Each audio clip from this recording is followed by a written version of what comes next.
بسم اللہ الرحمن الرحیم۔ کرامات اولیاء حضرت امام عبداللہ یافعی یمنی رحمۃ اللہ علیہ کی کتاب ہے۔ اس میں انہوں نے ایک عمل نقل کیا ہے روزی کی برکت کے لیے۔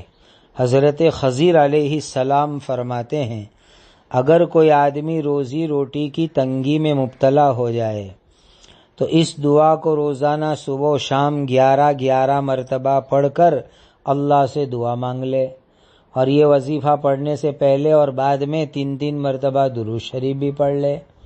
کیا دعا بتلائی؟